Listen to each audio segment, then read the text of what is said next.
General Qasem Sulemani की हत्या के बाद ईरान की तरफ से अमेरिका के खिलाफ इसी तरह से जामकरन मस्जिद यानी कि इसी मस्जिद के ऊपर लाल झंडा फहराकर जंग का ऐलान किया गया था और अब ईरान की तरफ से सऊदी अरब के खिलाफ जंग का ऐलान किया गया है।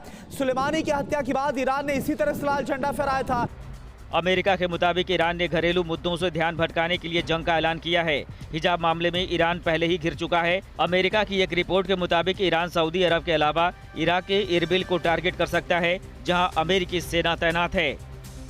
इस झंडे को आप देखिए और इसे आप समझिए कि ईरान की तरफ से जब कभी ऐसा किया गया तो उसका मतलब क्या था।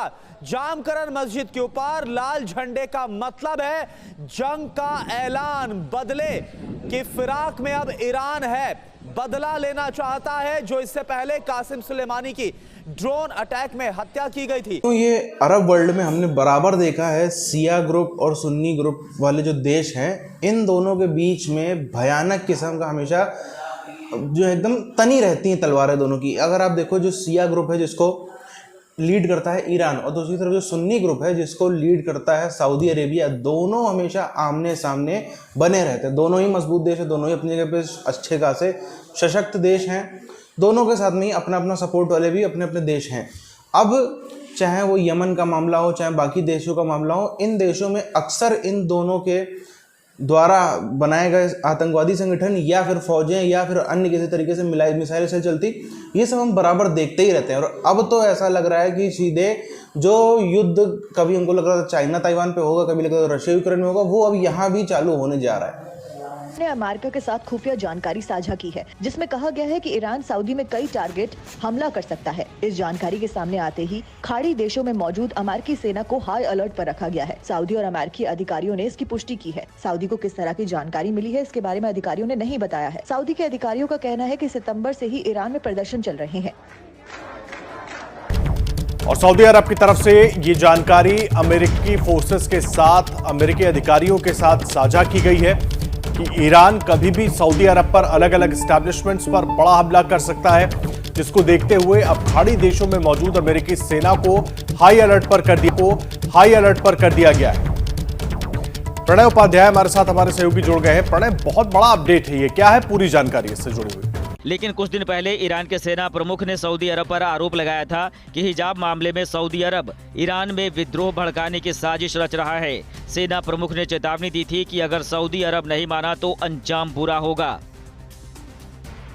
ईरान ने सऊदी अरब से कई टीवी चैनलों पर लगाम लगाने की भी मांग की है। लंदन से चलने वाले ईरान इंटरनेशनल को ईरान के मेजर जनरल हुसैन सलामी ने कहा है कि ये हमारी आखिरी चेतावनी है, क्योंकि आप इन मीडिया माध्यमों से हमारे आंतरिक मामलों में हस्तक्षेप कर रहे हैं। आप देखिए, बीते कुछ दिनों के दौरान चाहे यूक्रेन का मैदान जंग हो या मिडिल ईस्ट का एरिया हो, ईरान की जो ड्रोन ताकत है उसका जो उदाहरण है वो देखने को मिले हैं। और इसके मद्देनजर ही यूएई की तरफ से, क्योंकि अगर आपको ध्यान हो, सऊदी अरब और यूएई दोनों के खासतौर पर सऊदी अरब में अरामको का जो हमला हुआ था उसमें किस तरीके से ड्रोन का इस्तेमाल किया गया था, और ये एक बढ़ता हुआ खतरा है। और इसी मद्देनजर अमेरिकी जो एस्टैब्लिशमेंट है, क्योंकि अमेरिका के सेंट्रल कमांड है इस पूरे इलाके के अंदर। सऊदी अरब और इराक में ईरान के संभावित हमलों को देखते हुए अमेरिका ने भी अपनी सेना को अलर्ट कर दिया है। मध्यपुर में तैनात समुद्री बेड़े और सहयोगियों को सऊदी अरब की सुरक्षा में एक्शन लेने के लिए तैयार रहने को कहा गया है। सऊदी अरब और अमेरिका की खुफिया एजेंसियां एक दूसरे के संपर्क में हैं।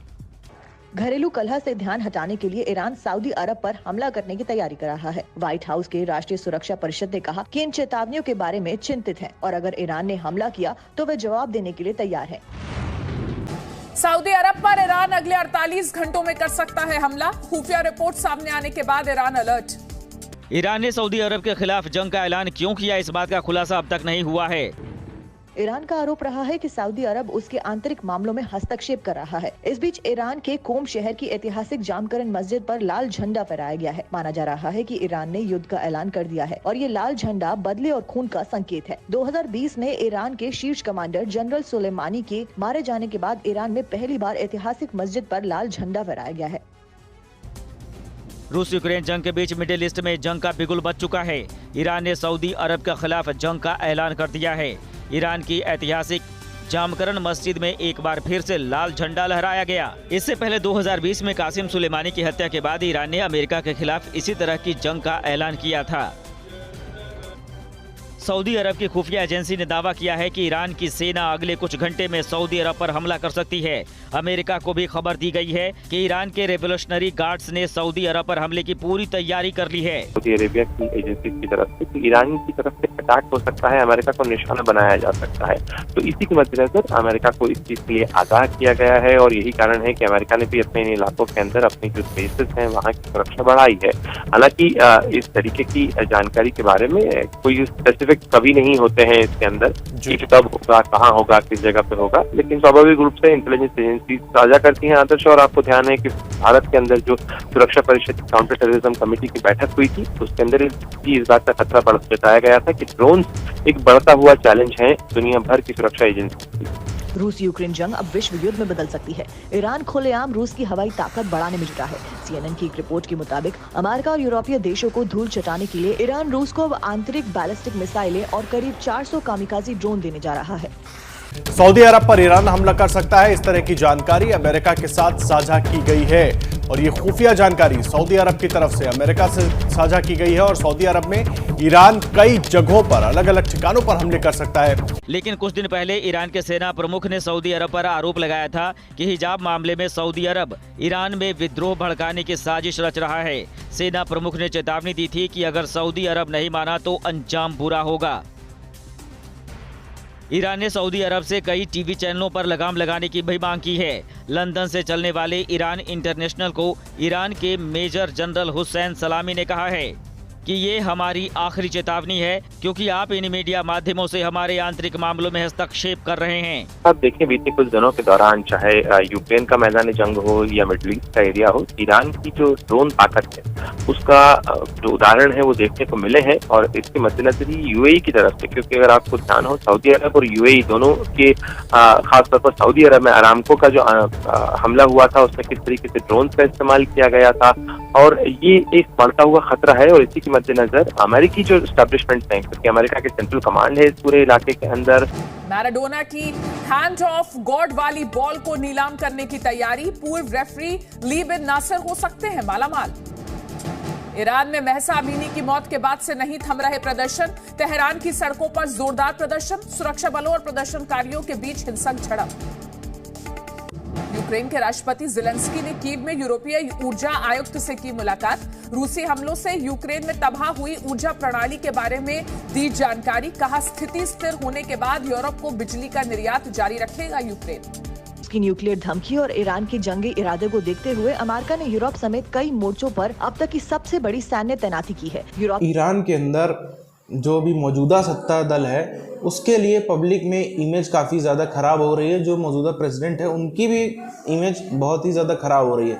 सबसे पहली बात, जो तेल नहीं बिक रहा है ईरान का, ईरान ने, हम सब ने सुना है, भारत के सामने भी काफ़ी गुहार लगाई ईरान ने कि हमारा तेल आप खरीद लो, वरना वो पड़े पड़े हम उसका कोई हमारे ऊपर वो बोझा बन रहा है, आप ले लो।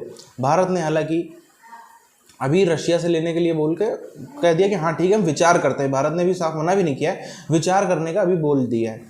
इसी के साथ साथ में आप सब ने ही सुना होगा किस तरीके से एंटी हिजाब प्रोटेस्ट ज़बरदस्त होता चला जा रहा है।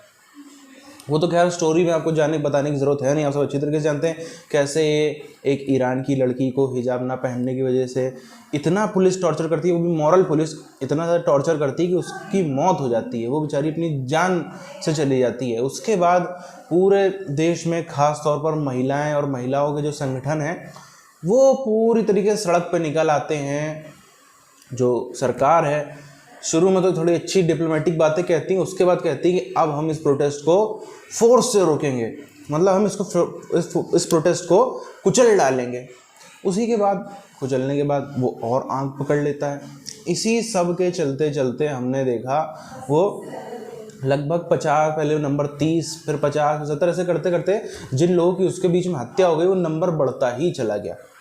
अब इन सब चीज़ों को छुपाने का बहुत ही अच्छा, बहुत ही प्यारा, बहुत ही सुंदर सा तरीका ये है कि जो वही पुराना एक शिया और सुन्नी वाला दिमाग में पड़ा हुआ विचारधारा है उसको फिर से जिंदा किया जाए। जो एक उसकी भावना है कि नहीं हम तो शिया हैं, हमको सुन्नियों को नहीं देखना अच्छे से, वो उसको दोबारा से जिंदा करना और फिर से दोबारा पूरे कंट्री को जो एंटी पीएम या एंटी प्रेसिडेंट बनती चली जा रही थी उसको फिर से एक शिया प्राइड के साथ में खड़ा कर देना कि पूरा देश जो है बस खाली हाँ हम अपनी आइडेंटिटी बाकी सब भूल जाए और सिर्फ हाँ हम तो शिया हैं, हम तो शिया हैं, और हमको सामने जो सुन्नी वाले देश हैं उनको सबक सिखाना है, उसी पर आकर के लग जाए। अब ईरान के द्वारा हमने देखा है कई सारे आतंकवादी संगठन जो इजराइल पे भी यानी कि यहूदियों पर भी हमला करते रहे हैं और इधर इनके ऊपर, इधर ये सुन्नियों के ऊपर भी बराबर हमला करते रहे। ईरान इसमें काफ़ी ज़्यादा सब बार इसमें पकड़ा भी गया है, वो फिर से एक्टिवेट होने लगे हैं हर तरीके से। एक तो आप देखो मिडिल ईस्ट में बराबर मिसाइल चलना, इधर से इधर उस पर मिसाइल मार दी, इधर आतंकवादी हमले होना, ये होना आम बातें हैं। अब तो लगता है वो चीज़ एक स्टेप और आगे जा करके बड़ी जंग में बदलने जा रही है।